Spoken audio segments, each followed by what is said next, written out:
Yeah, I'm starting off because we're back for episode 53 of the Eric and Tony podcast with our good friend Nick Aragon. Hey, Stockton, California's own. Wherever you want to look, there's several cameras. There's so many cameras set up in here. Like now that we're rolling, I'm just like, oh shit, no, hold on. There's a thing going on around me. Yes. Everything's being watched, man. I can't believe you guys got. Is that like 2 air conditioners in here? What is that? Those are heaters, dude. Like 5 2 heaters. Yeah, in case we get cold. Oh man, you guys got. There's so much. A lot of electronics in here. We're actually selling some of this stuff. 80-inch TV. Give you a deal. 2-for-1 heater over there. Mm-hmm. Make me an offer I can't refuse. Do you remember, do you ever see the movie Return to Oz? No. It was like the weird sequel after The Wizard of Oz that was kind of a horror movie. There's like a room that's just full of items that are actually the souls of people who've been trapped in that room. And that's a big vibe in this room. In that soul vibe. That's the vibe I'm getting right now. That's the wrong soul we're going twins for. At one point. Those are 2 guys. Brothers lost it. Yeah, they're not identical twins. What's the other one? Yeah, different dads. Paternal. Different dads. Different dads, still twins somehow. That's funny. But yeah, thanks for having me, guys. Place is very nice. Thanks for making the trip up, dude. Yeah. As soon as I got world touring comic all the way down the nether realms of California and San Diego this weekend. I do a lot of stand up at Earth's core, actually. Center of the earth. Yeah. All the magma. Got back from Oz. Yeah.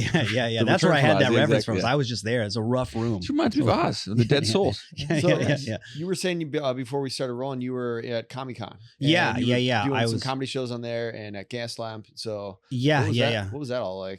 It was great. I was at the Madhouse and they just do weekend showcases, Friday, Saturday. You can just get you can get 4 spots. And so it was a really good time.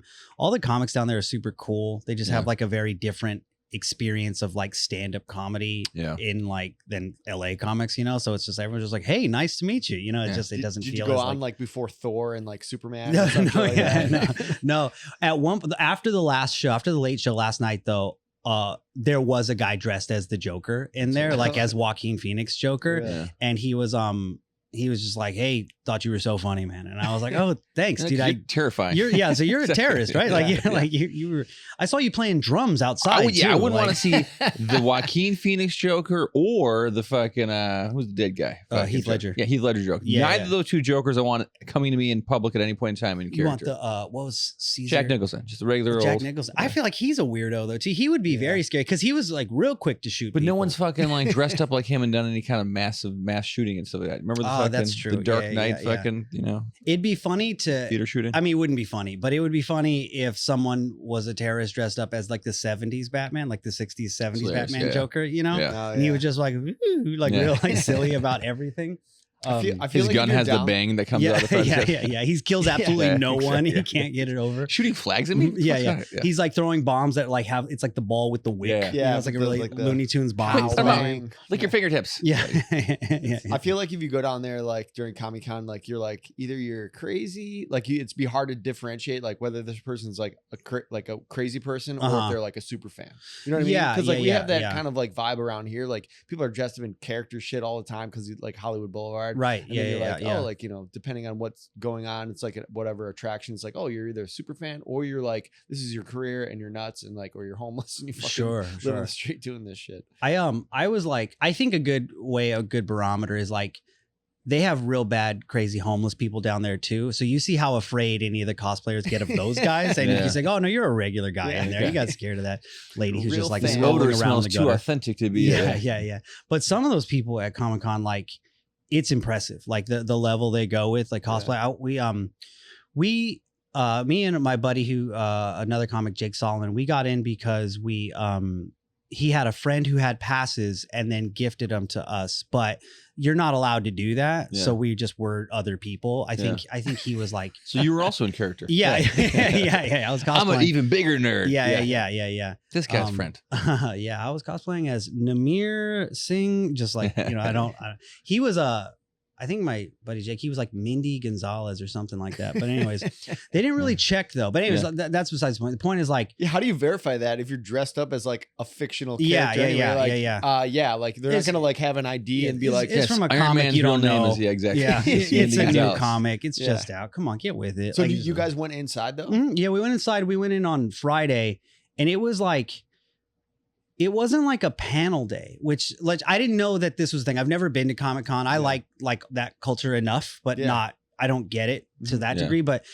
the day we went in, it was almost like a flea market. Like it was like all these vendors like selling like action figures and shirts and like posters and autographs. yeah. And it very was like a swap meet almost. Like it was so that was kind of wild. You saw like it was just mostly just what I would say like regular people, normies, but it was, but then you'd see like next to him, like it was just like, oh, here's a guy selling like Sailor Moon posters. And next to that is Sergeant Slaughter from wrestling. He's just, he's doing pictures with people and stuff. So there was like a surreal kind of like feeling there. Yeah. And you can definitely just walk around and be totally lost after a while and just kind of like, where am I? There was like, we walked by, they had like a Lego Batman exhibit. That's dope. And it was like, it was really cool. It's my favorite Batman. Actually. Yeah, it's really, really cool. But then just walking by was, I would say like, honest to God, like probably like a 10-foot tall Chewbacca, like someone dressed up as Chewie, but just like, I guess on stilts or whatever, but just, you're like, holy shit, like Chewbacca just walked by, like had the voice, like everything and was like, but just like loose, not like, didn't look like mechanical. It was just like, holy shit, is that a fucking, so like, so that was like crazy. Little booths of like all these like random characters doing autographs, or like was it just like merchandise, or was like intermixed like celebrities, it was just, or people from movies, or like people, stuff like that. Yeah, it was like a real mix, and that's sort of like what was the issue for us being like totally blind about what to do in there was we're just meandering about. But I think if you knew what was going on, you could very much go like, oh, I'll go here and then I'll see this or whatever. But it would be like it's like a corn dog stand, and then here's the original cast of the Power Rangers. They're hanging out. And so it was just like, it was weird. Like you had to look at everything every time you walked by and stuff. So that was cool. Have you ever been at the NAMM show down in like Anaheim? It's like the national. Yeah, I guess it's like Comic-Con for something musicians. Music, like marketing thing. Yeah. So it's basically the same thing where there's like, all of a sudden you're like walking, corn dog stand, beer stand, and then fucking like the drummer of like Pantera's fucking like there's all this crazy shit signing autographs. Like Ozzy Osbourne's walking around all fucking looped out of his mind and shit. Right. That was like, I don't think it's as detailed as like Comic-Con is. It's a bigger event and shit, but like one of the first things I went to out here where I was just kind of like felt massively immersed in like a culture that I'm not all that into. Like I like music and shit, but like I'm not a musician. I don't need to fucking know who makes picks and fucking pickups on guitars and stuff. But I do like seeing people that I like play music live and shit. So you're in this kind of weird thing where there are like the booths and the fucking people selling, people doing guitars. like demos of like exactly. the instruments they're endorsed by. So you like kind of walk around and people. It's kind of the same thing though. Autographs and all that stuff. Yeah, that sounds like a good time too, because it sounds like you're always getting like a show. I feel like at Comic-Con, like one thing I thought was like fun and like just kind of goofy to see was back to the cosplayers. You'd see people like said like that Chewbacca guy who was just shitting on anyone around him in terms of costume design, and so like that. But you'd see occasionally like two Thors, and one of them is just so much better than the other. And I just like, dude, I just want to go home if I got out Thored for sure, like at the Super Bowl of being Thor, it's so. But that was a good time. Like it was definitely like a good time kill, before shows to walk around and see that. I don't know that I'd go back. Like I'm glad done that. Yeah. I'm glad I did it. I don't know that I'd go back. I went to WrestleMania with that same buddy of mine, and that was like that was hectic in its own way. That's also another type of like. When did you do that? When it was at SoFi like 2 years ago now. Oh, like really? 39. Okay, that was a big one, dude. Yeah. We went what to the that. fuck was that like? That's gotta be. That was awesome. That was amazing, brother. Yeah. That was pretty great. That was like but I was gonna say it's like the same level of like. Who orchestrated that? Was it just like Jake calls you up? I was like, Nick, do you want to go to WrestleMania? Oh yeah, brother. Yeah. Get the tickets. No, I'll see you in the cage. Like that kind of a thing. Yeah. Want me and you in a row B. Yeah, no. You and row B. C8 135. Someone's in my seat. The last time you sit down. Night, 8 o'clock. It's actually a lot of fun. But no, he like had like some sort of a connect. I'm just like outing him. I was like, he gets all kinds of tickets to shit or whatever. He gets anything you want to go to. He's a guy. Call him. His phone number is. We had front row tickets to the guy who put Trump's ear back on. It was a good time. So we're at that one. But no, he got some tickets from someone he knew that was working it or whatever. And then we went. I was just going to say that it was so much more of like, because I'm a wrestling nerd too, not to the degree that people are nowadays. Like I don't keep up with it as much now, but it was so much more of a focused kind of thing. Like everyone was there, and it was a little bit, it felt like being like at the Super Bowl, but everyone there is rooting for your team.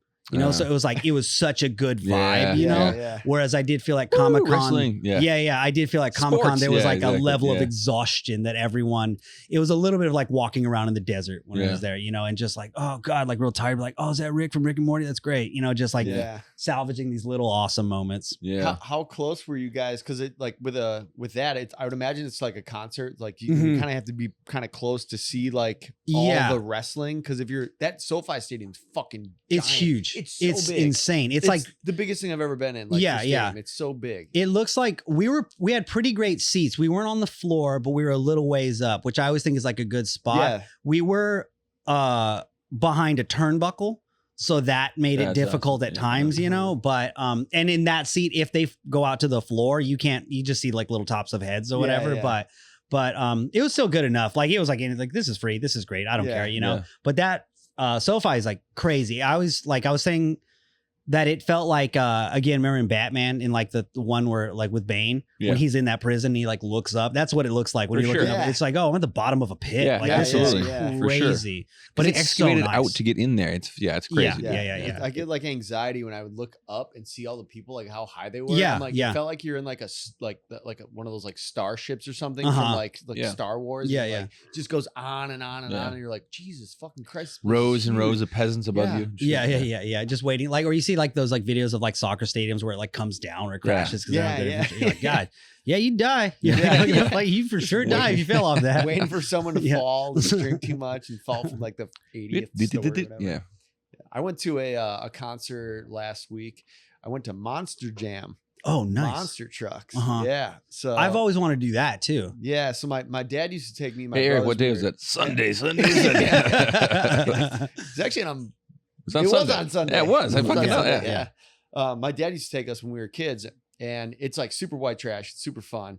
But it's just like monster trucks, like doing tricks and like jumping up stuff.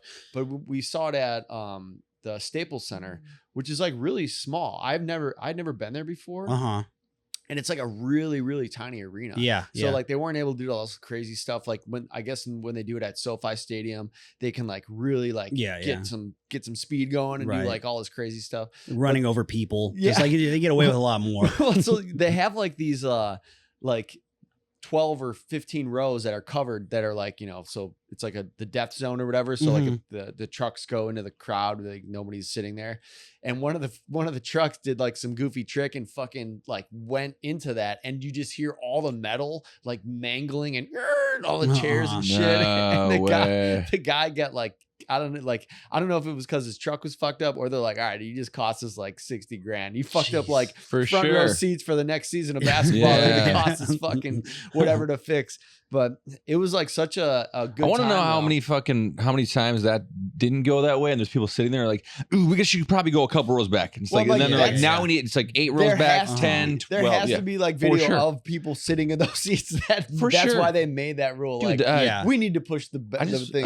It's funny to do that and then be like the driver and try to blame like the Lakers. Like, well, maybe if you had a bigger place, I wouldn't have killed all those people. This fucking shitty tiny arena. I feel like all events like that feel like niche, like a Comic-Con or a WrestleMania or like a monster truck thing. It's like, I think there's like an exterior of like, well, it's kind of nerdy or whatever, but if you're there, it's like, no, this fucking rules. It's for sure. Like, it doesn't matter. It's like you just get you just get so into whatever, like being there, you know, that it's like, how do you not get sucked up? I'd love to go to monster trucks. I feel like that'd be so fun. Yeah, they do it like all year round. Like they're always like, oh, it's coming into this thing. It's like, you know, it comes every weekend, basically everywhere in California. Right. They never. We won't be here for another 7 days. Yeah. Get your tickets. But yeah, it was a great time. Had a few fucking $18 beers and fucking, dude, that's brutal. That's the one thing they just get you. And but then you're like there and you're like, all right, that's here's my credit card. Yeah, you're like, whatever, for sure. Who cares? I feel the same way with like concerts and like and any kind of show where you're like, all right, the cost to get in is the minimal thing.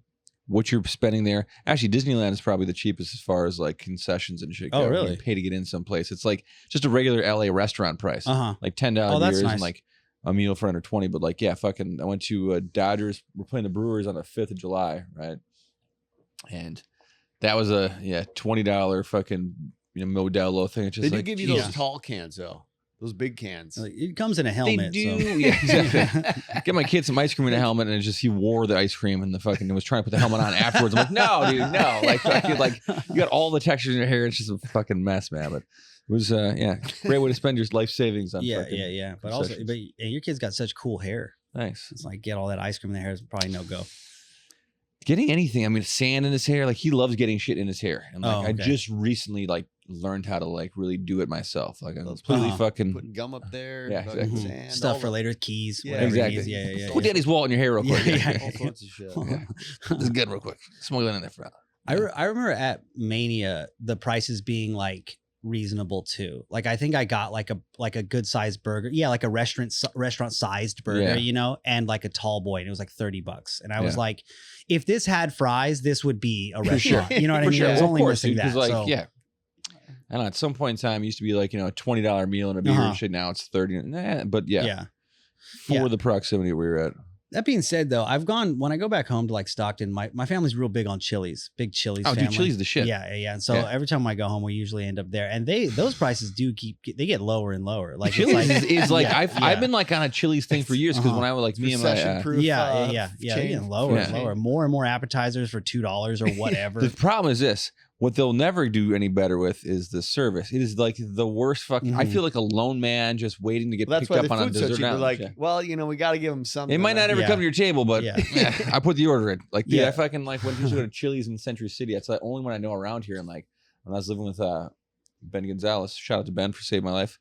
When I split last year, it was like close. There's like a Costco. Like I had everything in life that I needed. There's like a Chili's, a Costco, a Chipotle, my LA Fitness, like all close proximity and shit. That's nice. Chili's was a cheat, man. Cheat code for like being like a single dad because like they have like a kid's meal. And it's like grilled chicken breast, broccoli, oranges.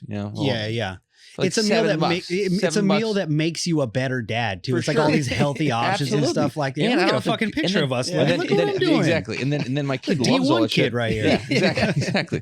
Have to do push-ups in between. Yeah, exactly.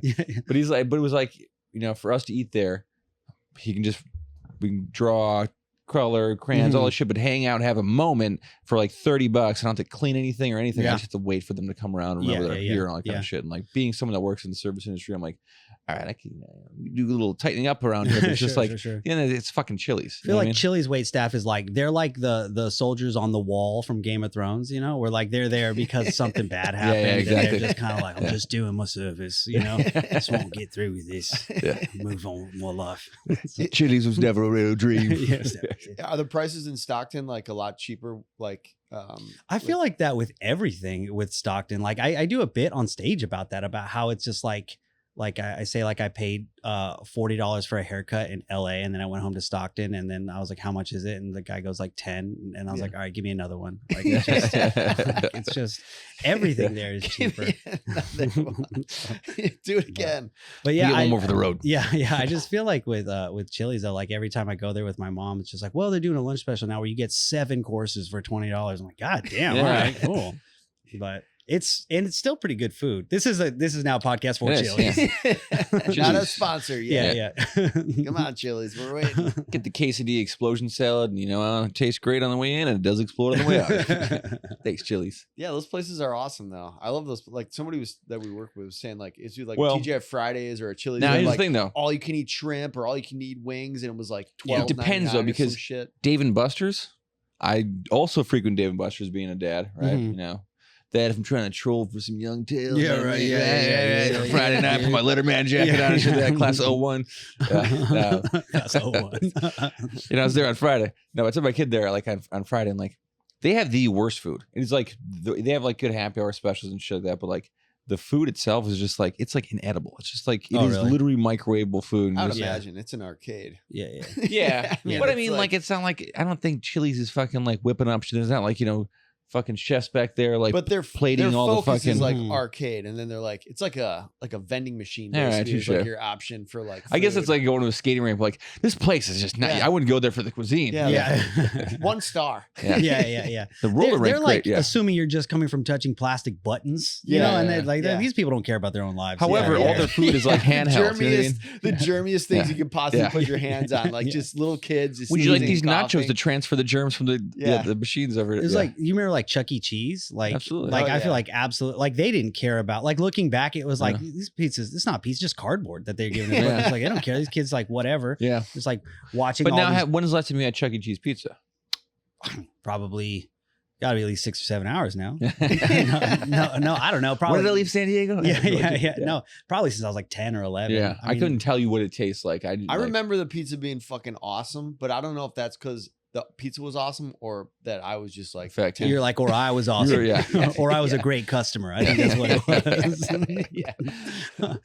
Yeah. But I just remember like looking back at it, just be like swimming in a ball pit and then be like, I'm fine to just touch my hands to my lips sure, right of now. Like course. that'll be Yeah. fine or whatever. No, So- Nick, come eat pizza. Don't even worry about washing your Yeah, hands. Just yeah, Come right finger over yeah. here. foods the whole time. It's Yeah. weird to think there wasn't like hand sanitizer like that back then either. You know, Yeah. it was just like, no, like, and like having like Yeah. my parents would have been like, oh no, here, go wash your hands. And then I'd eat a slice and then I jump back in the ball pit and I come back, like, I'm gonna take you to the bathroom again. Come on. No, just eat it. Who cares? Like Yeah. they give up on cleanliness Yeah. after I'd wear it out of them very fast.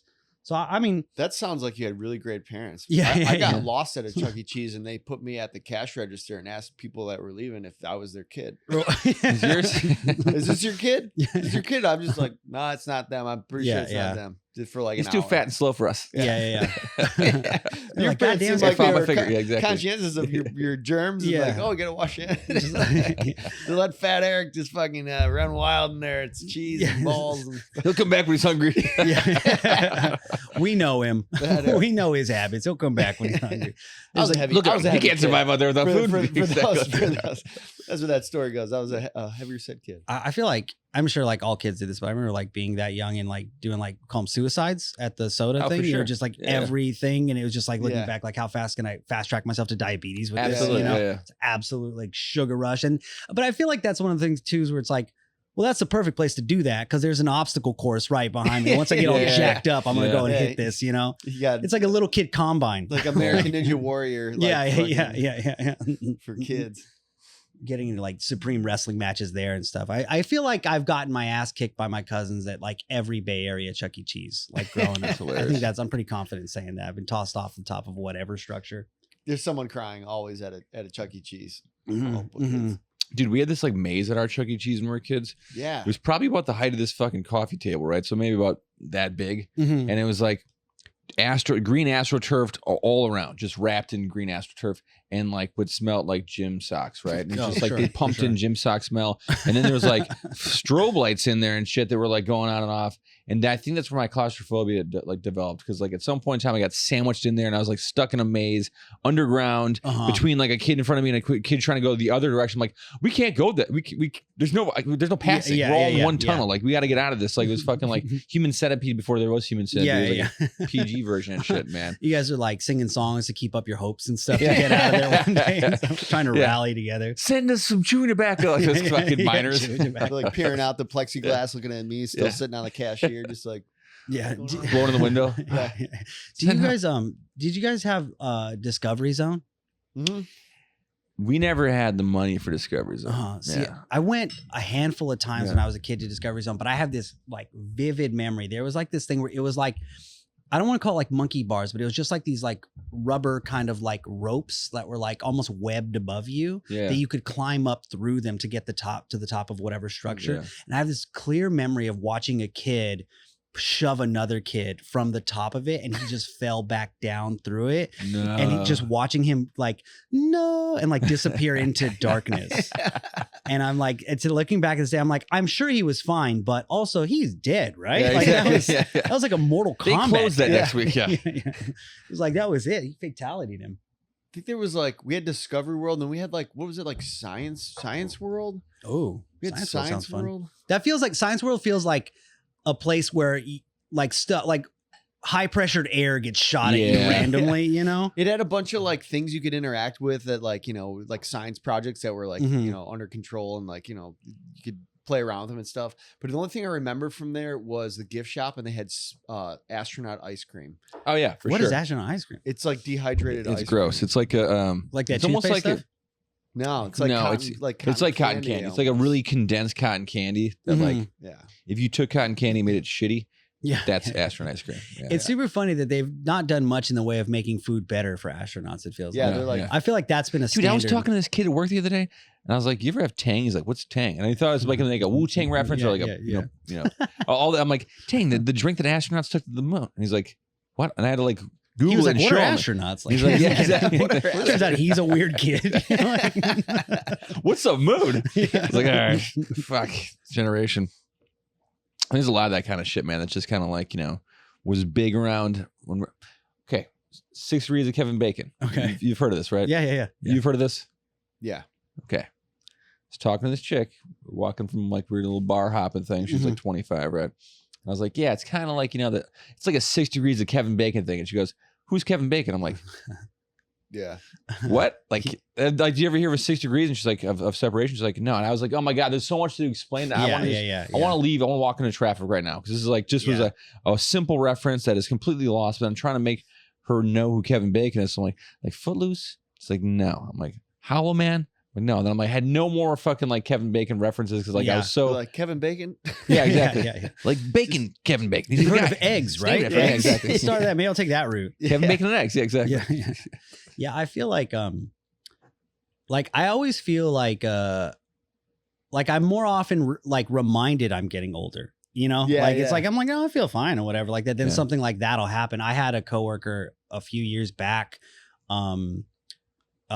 called Green Day a classic rock band. That's hilarious. And I was like, it was a thing where it made me real mad, but I was also like, legally, I think you're right. I think enough time has passed since like the Dookie album or whatever to where I'm like, nope, you got me. Ago, yeah. I'm just like, whew, you know, I think it's like a little hacky, but I am weirded out every time I walk into a grocery store and a song like is being played by a band I grew up listening to, you know? But just to give you reference on that, like when I worked at a grocery store in high school, right? Green Day came out and like they broke out really in like 94, right? Yeah. That's when Dookie came out. They had a couple albums. I was a big Green Day fan and shit. It was I one had of the that first shit on times. tape and I listened to When I Come Around every time I mow the lawn. Yeah. Oh, nice. It's like a good. It's a really good choice. Music choice. That's you saying it to the lawn. Yeah. Little fucking Quentin Tarantino soundtracks over here. Do another row. When I come, Then I'll get you in a second. I had to rewind it to listen to it again. You couldn't just hit like back. That was before CDs and shit. That was like the opening theme to your TV show as a kid. You know, it's like that was the opening. Did you ever have one of those shitty Walkmans when you had to fucking take the tape out and then fast forward it so you could? There's no rewind button.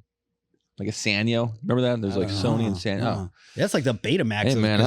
Jesus. Rough living, Klein. Yeah, exactly. Yeah. He doesn't have a mobile reel-to-reel. He's Tony was riding around with like a xylophone making his own music and shit. I had a phonograph Walkman. Yeah. I just remember having like the no skip Discmans. Yeah. And like never worked. I tried to throw it in my backpack. I ended up like riding my bike and holding it like a pizza so it wouldn't like.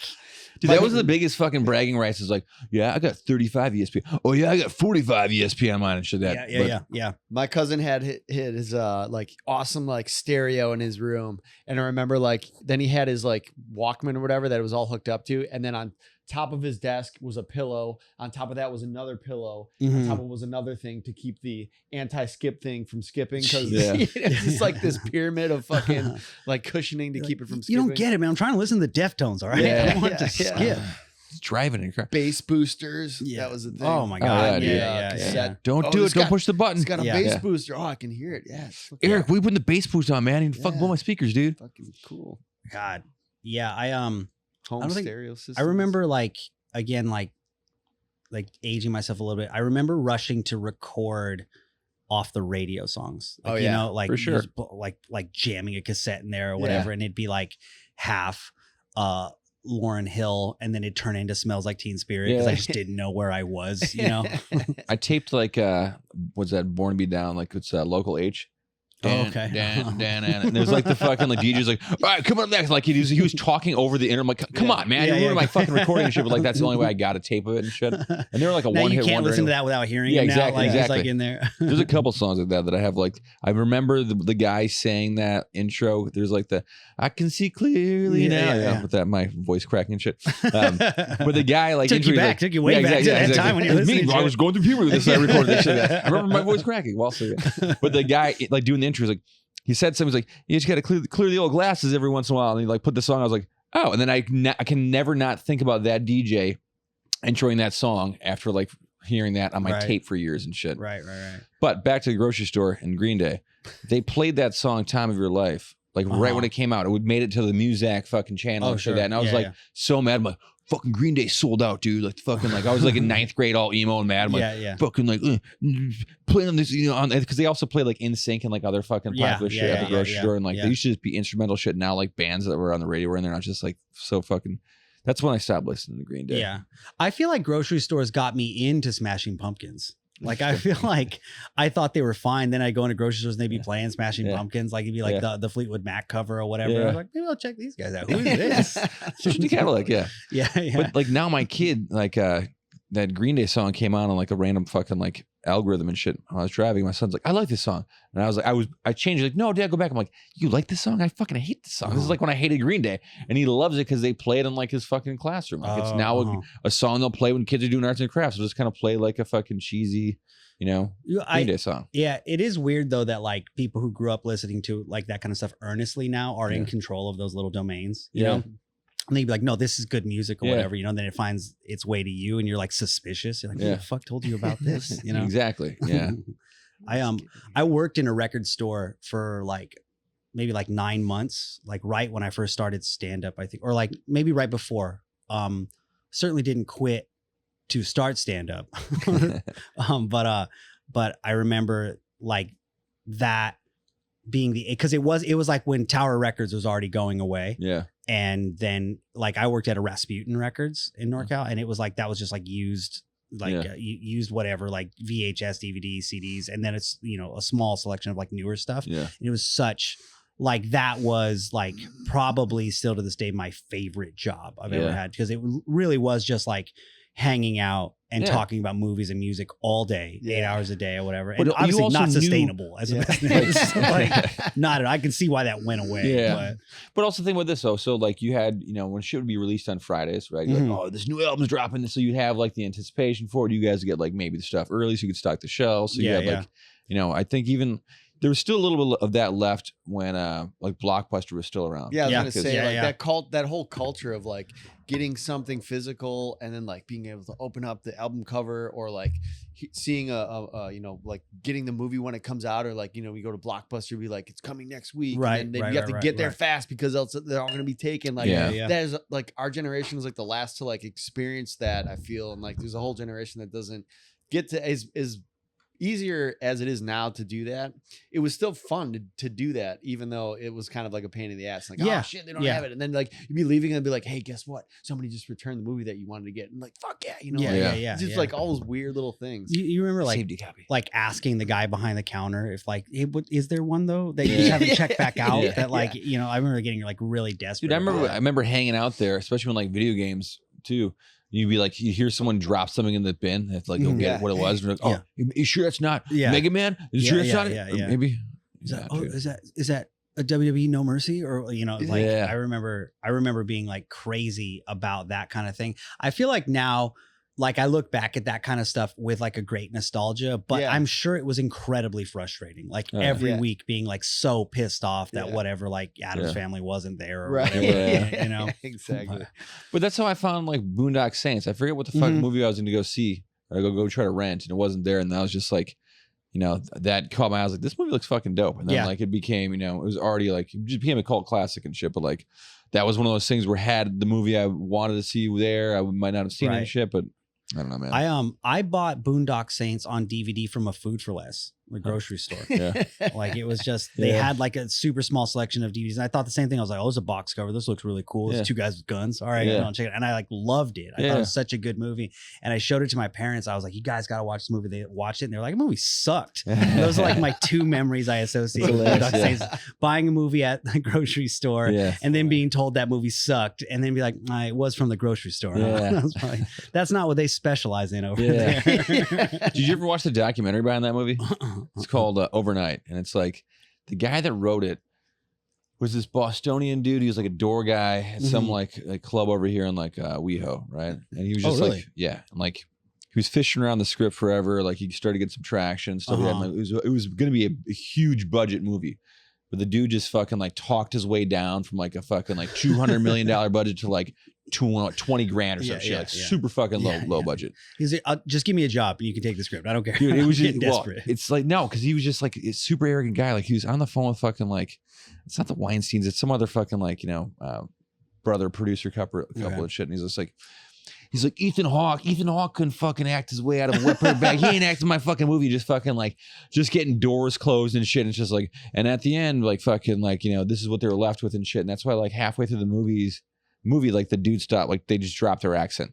They start off, they're all like, had a real strong accent, and the guy's like almost has like a southern accent by the end. And shit. It's so fucking weird. But the storyline between the two brothers trying to fucking get rid of fucking crime in their neighborhood and shit, and like all the cool little, the wardrobe, what is tools, it, Jocko or something, or like what is that? The guy with the beard and the long hair. They're like guy that's the ultimate racist joke. Yeah, like the goofy sidekick guy. Like that guy's like the takeaway from that movie. Oh yeah, That's yeah. fucking hilarious. Comic relief, yeah. I do remember that guy, the beard guy, right? Yeah. I just remember them like. Remember he like gets handcuffed to a toilet and he like rips a toilet out of the ground. It's like again, he had to just save his like, brother. Come on, man. Yeah, you yeah. do that too? But I was like, oh, that's awesome. And afterwards, I was like, what the fuck? Rips a toilet out of the fucking floor. But it's cool though, because there's like that a lot of like the blundering fucking like errors and shit where they fall through the vent, get tangled up in the fucking rope, kill everybody. But then fucking what's his face, the fucking hard faced dude that played the Goblin from Spider-Man. William Dafoe. Oh yeah, that's right. He's in that. Who is William Dafoe? Yeah, he's from Wisconsin too, actually. Oh really? Yeah. He's like he's like onion bagel, cream cheese. I don't know why that line he has in that movie sticks with me. It's like hilarious. I remember William Dafoe. His character is so he's weird such a there. weirdo, and he's I remember like flamboyant and like you don't know if he's like gay or straight, and he's then he's very definitely like gay. he's like. Is he? He was with his Chinese boyfriend. Oh yeah, that's right. He is in his China. Yeah, but it's like a comedy, like action or something. It was definitely like a weird genre. It's a very weird thing to have tied in there. But yeah, it was just like well, it just feels like all these characters belong in different universes, and they met up here for sure, and they're all just kind of dealing with each other in this one. Yeah.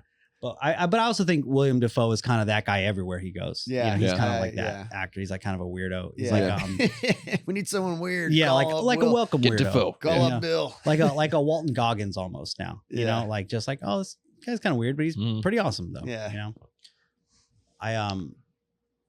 Man, I haven't thought. This is the most I've talked about Boondock Saints since my parents shut me down. Since they shut me down. It's a safe place for Boondock Saints. Yeah, finally bring it really back is up. a good movie. Don't listen to your parents. You did make a good choice. Yeah, man. I had a thing like that with what is that like? It's it's like a documentary that like Marcos got us into. The Zeitgeist? Yeah, the Zeitgeist. Did you ever watch that? It's like the mother of all conspiracy theories. Yeah, it's like it basically like breaks down like where the government and money and like religion is all like there's a million religions and they all have like the same like like died of or born from Virgin Mary and like died on the cross, like all these like so like basically saying like all this stuff is like all kind of goofy and bullshit. Kind of pulls the strings on a lot of that stuff.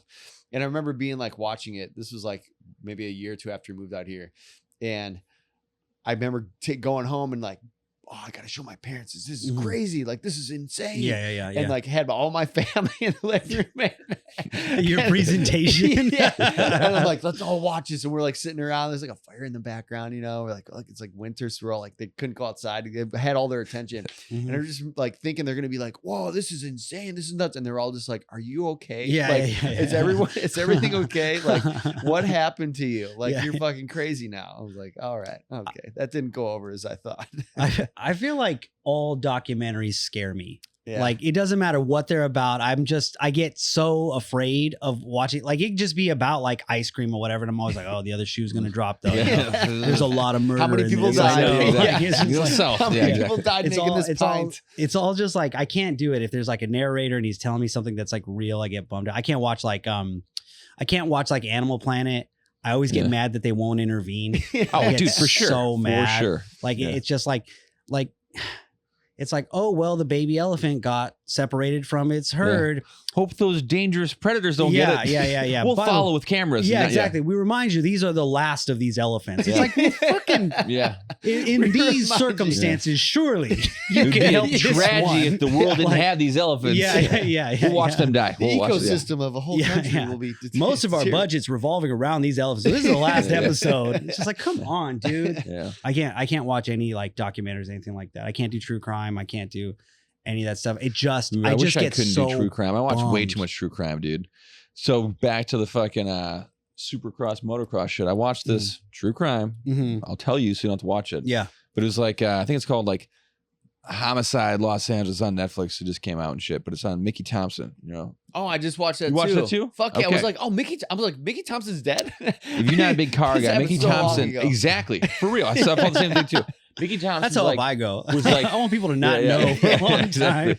He died like 1980. He died before we were even born. I know. I was like, shit. I always thought he was alive. Yeah, exactly. Because like he's like a big like race car guy, and like Mickey Thompson tires, like revolutionized. Yeah, exactly. And still exists to this day. Like you can get Mickey Thompson's. Like so even with like fucking like Sunday, fucking like Bigfoot had fucking Mickey Thompson's.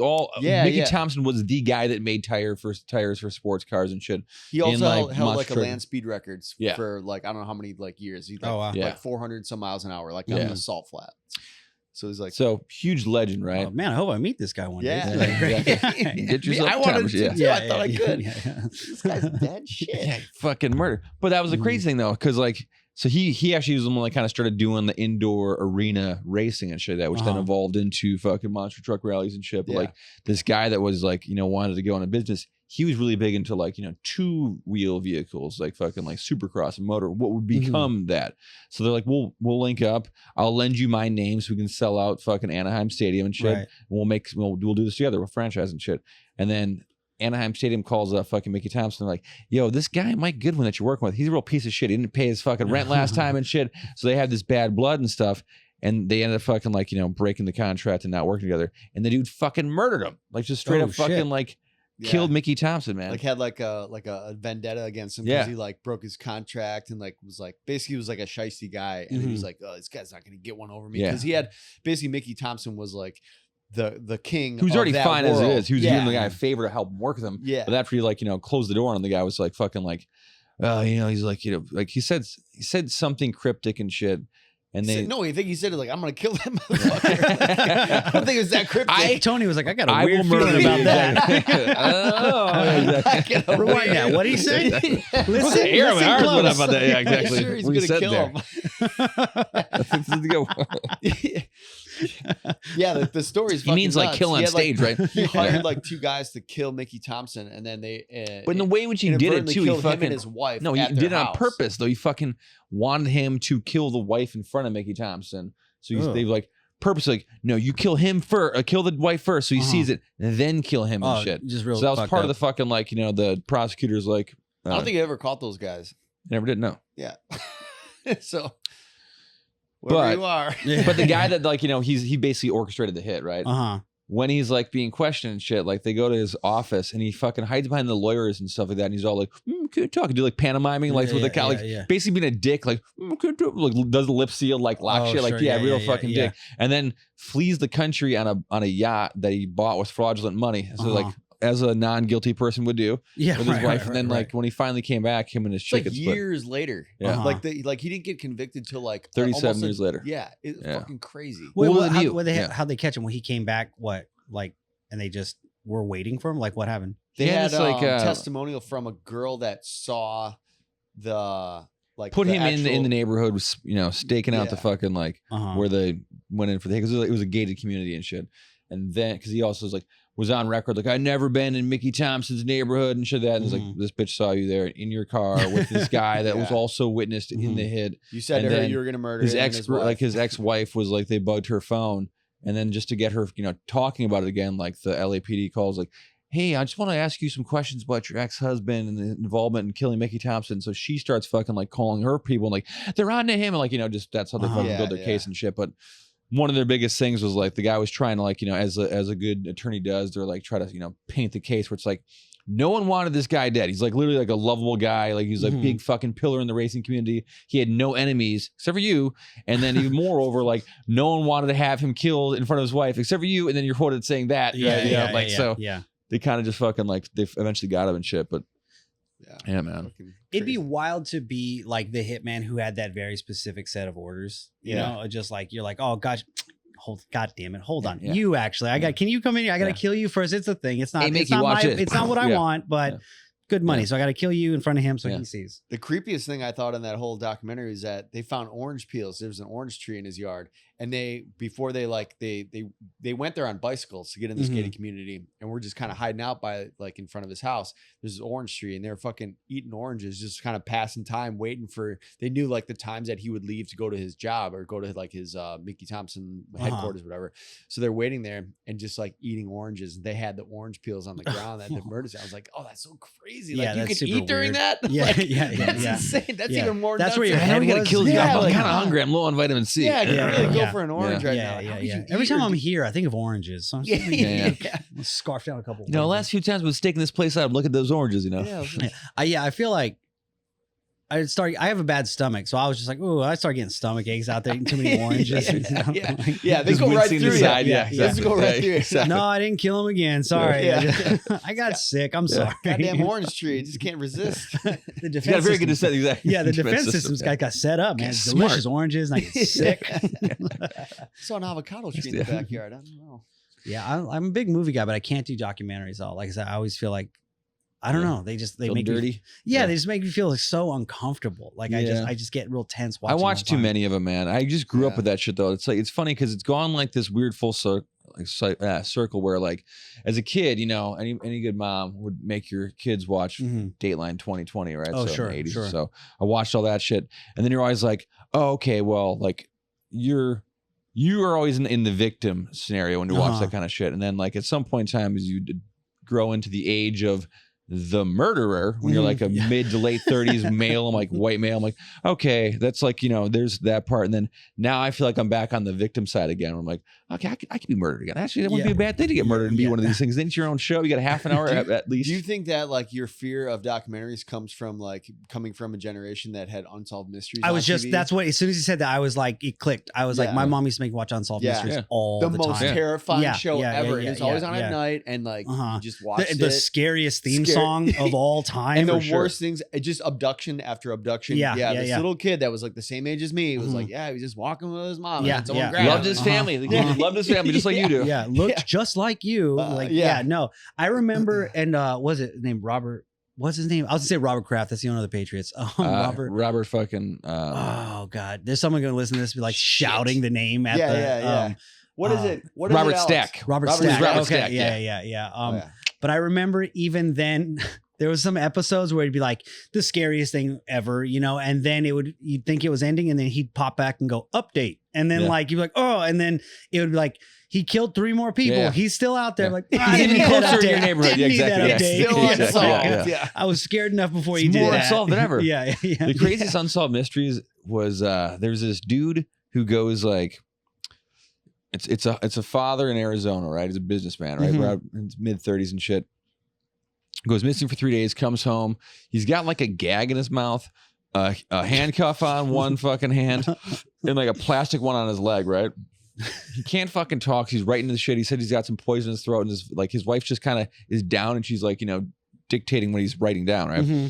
And then he was working for he said he was working like for the Treasury Department or some shit, right?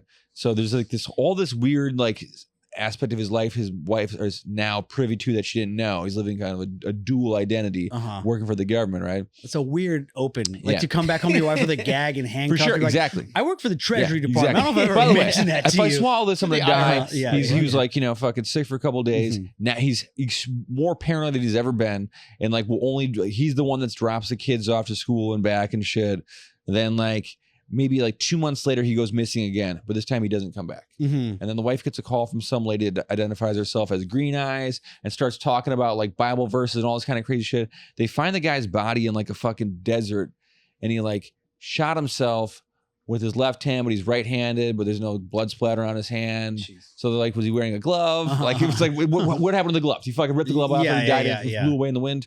One of his teeth was in the backseat of the car. Like, and then they found like a fucking $2 bill clipped to like his underwear with like a map and like river names in Spanish and shit. Right? What? Exactly. It's an unsolved mystery, right? Everyone's confused. Yeah. So the guy for Unsolved Mysteries, like their detective, starts looking into this shit, right? So he starts asking around too much, and then someone gets suspicious on him. And the guy that lives across the street from him was about the same height and build, drove the same car, was also murdered or killed himself the same way with a gun that was no longer on the crime scene, fucking self-inflicted gunshot. And I was like, oh man, some of these things you just better not even look into, because like that seems to be a thing where like whoever looks into it starts getting murdered even more. But like that's a fucking thing where like the Unsolved Mysteries guy almost became an unsolved mystery. You know really? I mean? Yeah. Not Robert Stack, but like for a second I was like, I was getting so into what you're saying. I was like, wait, they killed Robert Stack? That's how he died. That's why I can't watch it. I can't, because I'm starting like get hypnotized by the stories. Yeah, I remember being like fucking terrified of that show. Just the soundtrack for that. Everything about it. And it was just like, he can't be like sitting at a desk at a police station. He's like in an alley every time. Like every he's like, like smog and smoke in the background. He's lurking around, an old man. Did you guys ever, this is like a step maybe you can help solve a mystery. Yeah, me. I'm like, I'm 8. I don't know. You don't want, trust, you don't want me on your team. I was always like, I got you, Bob. No, not me. Keep sipping on the pipeline. Yeah. Why are you asking us for help? You're on TV. Like, you know more people than us. Yeah, you're a grown up. You have a cool coat. I don't have any of that. You sure the answer's not somewhere in that coat? Yeah. Wearing my same X-Men hoodie this whole time. I'm not going to be the guy for this. You know? I remember, do you guys remember Beyond Belief, Fact or Fiction? Yes. No. That show, that was like, I feel like that was like trash TV. Yeah. But like, that was one of the few like shows my whole family was in on. We were like, no matter, it was like a Friday night show, and it was just one of the guys from Star Trek. I don't know that show very well, but wait, like the brown guy, the beard, yeah. I do know what show. And it was like the thing, he would just host like 4 very short like ghost stories, like 4 shorts, and like you'd have to guess which one of them was like based on a real thing that happened. That's so funny. I haven't even thought of that show too. Dude, I think it'd be so funny to bring that back. I would host the shit out of something like that. But like, I remember being afraid of that. And it'd be like the story of like a scarecrow that came to life. And I'm like, oh God, I hope that's not true. I hope that one's not real. I hope they're making that one up. Jesus Christ, there's fucking scarecrows that can come alive. You're a kid, you're just thinking all the things are real. Sure. And then you never know the ending, so you just, because you fall asleep or you go to your parents go to bed. You'll like, never know. It's like dealing with that, and then also dealing with like your dad just being annoyed that you're still awake. It's like, go to bed. And you're like, please, not. I got to know the end on this one. Okay, I'll go, but tell me in the morning. Just tell me which one was real.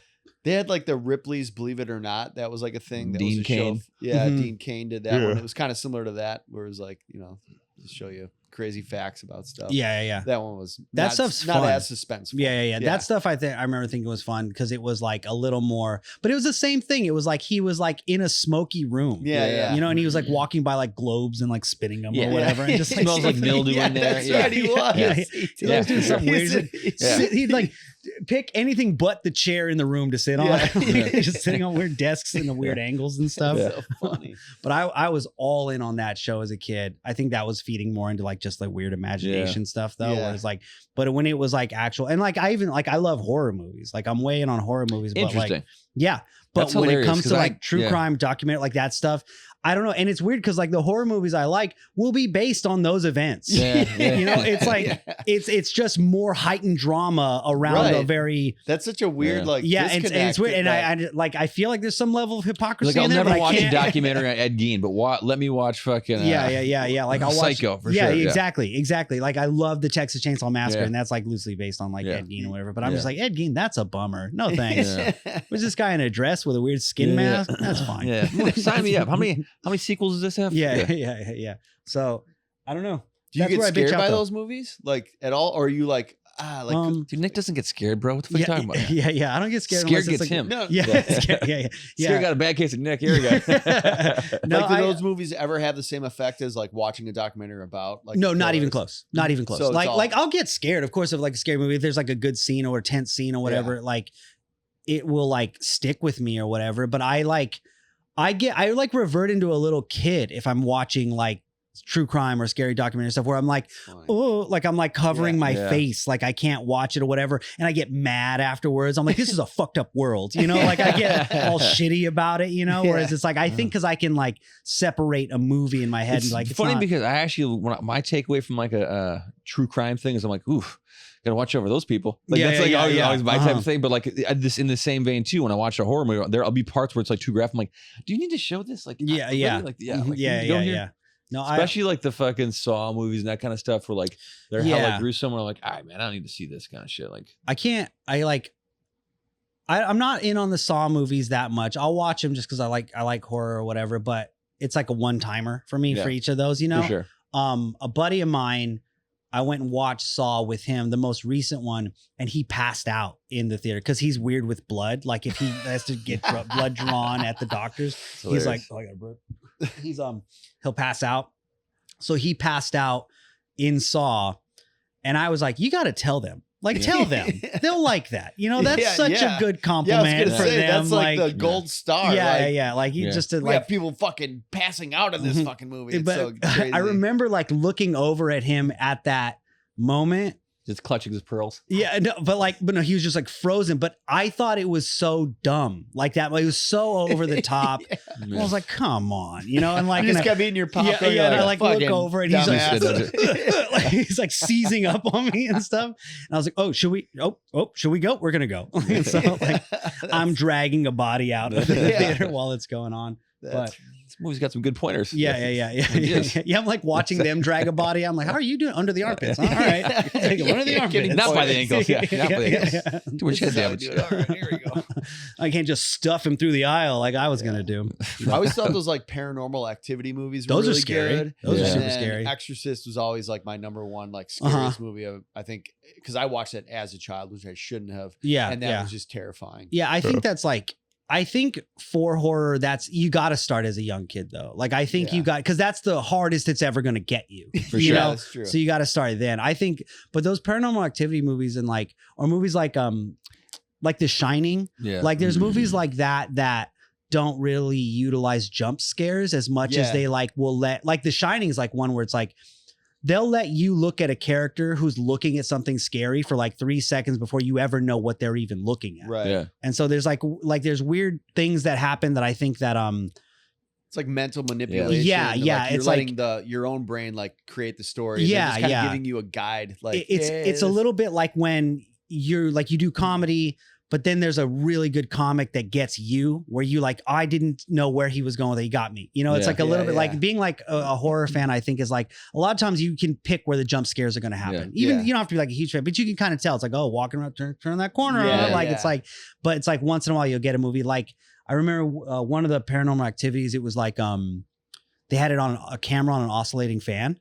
Yeah. And it was just like it would turn to the left and the right. And every time it was going to turn back to the left, you were just terrified of like what was going to be there. And it's like, that's really scary. So like stuff like that, I'm absolutely, I'm freaking the fuck out. And I'm like kind of doing the behind the acting like there's something else that I have to do right now during the middle of the movie where I can't look at the screen. Real quick. I think that's like so like cool.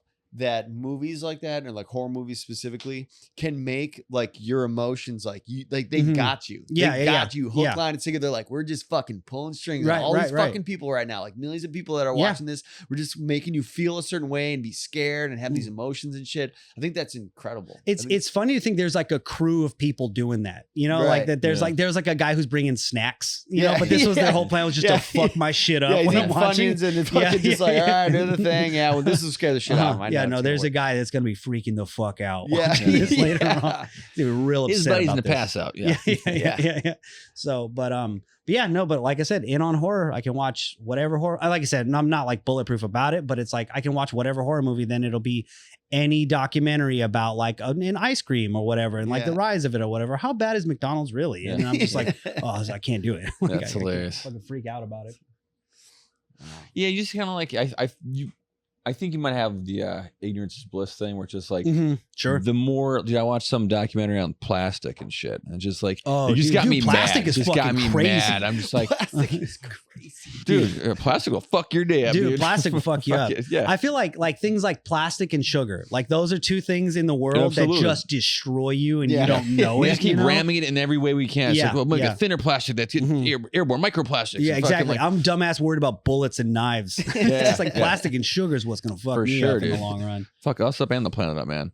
But like they were talking about like just the growth of how much we use plastic and then the trajectory of it, and just like it keeps multiplying exponentially, and just like, but just stop making it. We can't get rid of it, and we don't recycle. We just keep making more of it, and they're just like, yeah, this time next year we're gonna be making twice as much plastic. It's like, but don't, like, you know what I mean? Like, and you're like, then you're getting mad at me that I'm not recycling my shit, right? But like it's all on me. Exactly. I'm the guy. This is not like a triple. Tony's the guy. Exactly. I mean, I suppose under like 90s movie logic, you are the guy. You know, it's like it's always like Armageddon, where it's like they just get these blue collar guys like, well, you got to save the world. You're gonna be able to fix the plastic problem. The smartest people in the world. Roll your sleeve up. All right, what do you got to do here? Yeah. Well, you drive scientists are big Ford truck. Probably you. Probably you saving the world. Exactly. What was I gonna say about that, about plastics? Like, you ever like, I'll accidentally find my way back to plastic in my logic in my mind, because I've thought about too, where I'll be like, oh yeah, we gotta get rid of plastic. Yeah, maybe paper options. Sure, they're biodegradable, whatever. But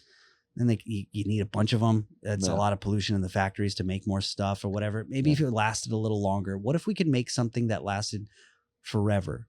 Plastic. Let's do plastic. Exactly. What's the solution? Plastic. But it's funny though, because when you see the trickle down effect from stuff that we consume, right? So I was telling Eric this the other day, and I wanted your feedback on this, but like the residual stuff, like there's an article about like you heard about cocaine sharks, right? Oh yeah. Real quick, I don't understand. They planted cocaine in them, or they consumed cocaine on accident? I didn't know what it was. There's so much cocaine being flushed down this fucking drain in Brazil, apparently off the coast, that it seeps into the water. Exactly. Or I don't know how many fucking drug fucking stings are going on. Like, flush the coke, and it all goes out the ocean. And all these coke, but like every fucking shark they tested in that area had fucking cocaine in their system. It's just like, okay, because sharks were already extremely scary. Now they're all like, fucking like, you know, like they're fucking like, they're really small though. Yeah, they're a lot smaller. I saw like a comparison with like the cocaine sharks. I'd rather take a big, slow, regular shark than a tiny little coked out shark. And shit. Yeah, no, for sure. I would rather take a giant, slow person rather than a fucking coked out little short person. You know what I mean? Anything on cocaine is fucking scarier. Sharks for sure. Bears, yeah, like a shark comes up to you that like also wants to go to the casino. Yeah. It's a party all night with you. You want to party? Like, yeah, you can party. It's a good time. Yeah, I feel like that's because that's like a movie. There's a Cocaine Bear. That's a movie. Yeah. Did you watch it? No, I didn't see that one. I tried to. I watched. This is how bad it was. I watched 75% of it, and I was just like, I just can't. Anymore. Like this is so. This is dumb. I'll never get this time back. Yeah. Not even Ray Liotta's last movie. Yeah, it wasn't even like. It was like that was Ray Liotta's last movie. I think so. Really? Yeah, it was like so. I thought like Narc was his last movie or something. No, I think that was Cocaine Bear. When I was watching, I was like, oh, I thought he died. He's still alive for this movie. He's still alive hanging out with cocaine bears? I was like, Jesus Christ. He was the cocaine bear. Yeah, but that would make sense though if you thought someone was dead for a long time and found out that they'd been in the woods with cocaine bears. Like, oh, yeah, that's basically dead. Like, okay, makes sense. I haven't heard from you. Yeah. I don't know. I don't know anything about that. I'd heard like in Reddit in passing that there was like cocaine sharks now. I was like, well, yeah. I guess. Yeah, sure. But just sure. all that kind of shit, dude. Even like just the amount of stuff that we can. It's funny when you see the drug thing like that, because they were saying, like, I was kind of wondering like what other cities might have something like that. Like Miami would be one that I imagine would have a similar thing, right?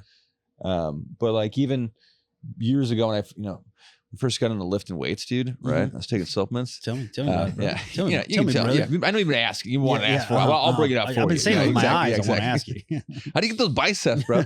But like taking like concentrate fucking like, pills, like those like compressed pills. You don't really absorb them all. And a lot of times people shit them out. So they're just like, that's in the sewage system and shit that. So like that'll back stuff up. So same way this cocaine being flushed down the system, same way as icing the streets in like the Midwest is changing the pH balance of the fresh water in like the Great Lakes. So like we're actually fucking up our fresh water supply in the middle of the country, trying to de-ice roads and stuff with salt. Yeah, that's pretty like. Don't watch that documentary. Yeah, I was gonna say it all feels so bleak when you put it out there. It's like, well, there's just nothing I can do, I guess. No, everything's just wearing out, and you're just gonna hopefully. It is weird to be like in that time in the world. You know what I mean? Because it's like you read like when you're a kid, you read like history books of people in the Great Depression. You're like, woo, glad I missed that or whatever. You know, our world's like not even knowing exactly. But like the funniest thing is always like the fact that like we have the clearly there is some kind of carbon footprint. Like I don't know if you want to. People don't want to chalk climate change up to us, but I think we have a huge effect on our environment from the amount of waste that we have. Plastic alone, with that fucking swirling Texas-sized state of island of plastic in the ocean and shit. But like, it's so asinine for us to be like, you know what? We fucked this place up. Let's just go somewhere and then make that place inhabitable. It's just like, but we have the place. Like if you're gonna go terraform Mars, like you're trying to send fucking equipment, people over there, and then just terraform our planet. Like whatever we're doing that's fucking up, just or just send the plastic to Mars. Just get it. That's what I would say. Just send the plastic. I feel like that's something everyone would get behind. Like, hey, nothing weird. Like just trash another plastic's not gonna die in fucking in transit. The garbage and all the shit. Like, absolutely. Like send it towards the sun. Send big rockets full of fucking plastic and fucking garbage. The giant incinerator. I feel like make cars that run on plastic. Fucking figure something out. But like, I don't got to be the guy. Like car that runs on plastic would be tight though. I feel like you are the guy. You've made several suggestions. I'm the guy. You're the guy. It turns out. I feel like sending all the garbage to Mars, like that would work because we already have a system where everyone knows about Garbage Day. You know, like would there be a difference for you if the garbage truck came by and he was like, "This is going to Mars"? By the way, like I don't give a shit. Sure, here's the garbage. You know, like Garbage Mars Day. How many asshole other brothers be like? Throw their little brother. Where's Johnny at? I sent him to the Mars garbage truck. Garbage Mars, dude. Ricky's in Mars. That means he's got to make another kid. Yeah. Well, this is part of the podcast where we like to ask our guests where we can send people to see you. What do you got coming up next? What you're doing? When pull your plugs. Yeah, handles. This will be out tomorrow. This will be out tomorrow. Oh wow, this is a quick turnaround on this. That's why we do it, dude. Fuck, dude, I got nothing going on for a while. I was hoping this would come out in a month. I got this podcast coming out tomorrow. I'm just pulling up my like show calendar right now. I'm gonna be. If you're in LA, August 16th, I love, this is just one of my favorite shows in LA is Jetpack at Bar Lubitsch on Friday. So I love doing that room. Cool. So that to come do that show. If you're in NorCal at the September, this is so far in advance, but like, that's just like, okay. I feel like everyone, cause I'm from NorCal, everyone knows I'm doing shows there a month or two in advance. And it's just like, oh, I didn't know. Like, the next time. But let me know. So anyways, it's September 6th and 7th. I'll be at the Deaf Puppy Comedy Club. Okay. And I think that'll be a good time. That's this year? That's this year. That's this year. That's this year. That's 2027. September. 2027 coming up. Those are my shows I'm really excited about coming up, I think. And then where can people find you on like Gram or TikTok or YouTube or any of that I'm not kind of stuff? on Instagram as much anymore. I do all of my like new posting of like clips or like just like whatever videos all on TikTok. It's Nick's Not Dead. That's my handle. I don't know if it's at, you say at for TikTok? I don't know. Yeah, that's where I am at though. So, Nick's Not Dead on TikTok. That's the best way to get a hold of me.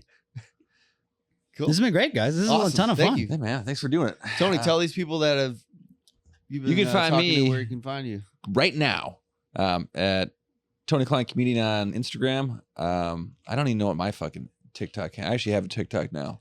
It's slowly developing. Keep checking back here every week. The last time I looked, it had a gray fucking the No, I got profile. a picture. I got a photo on there now. It's a photo of me, the same giant head. I prefer TikTok. I'm gonna get kicked off Instagram now, whatever, for saying that. But Take it to the taka. Yeah, I guess I'll be TikToking. Eric, do you want to do your outro? So that's TikTok? it. That's it. TikTok. TikTok. Look for me on TikTok. You got Instagram. You got. I said it. At Tony Klein Comedian on okay. Instagram. Website, same thing. Tony Klein Comedian. Right. Eric likes to do a Gettysburg Address at the end of this show. It's quick. It's a quick Gettysburg. You can find 7 years ago on the Eric and Tony Show. You can find this podcast on Instagram, TikTok, and YouTube. Every Monday we post the full video of this podcast on YouTube, and then we do the full audio on Spotify every Monday as well. And then throughout the week we post on TikTok, Instagram, and YouTube. We do shorts, reels, and whatever the TikTok things are called.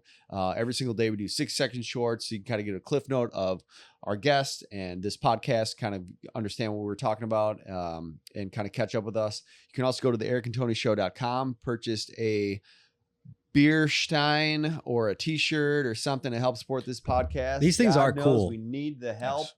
And that's where you can find me. So thanks again for watching the podcast. Thank you, Nick, for being on the podcast. Absolutely. Taking Good time. out. Good time. We appreciate it. Good time. And we're out.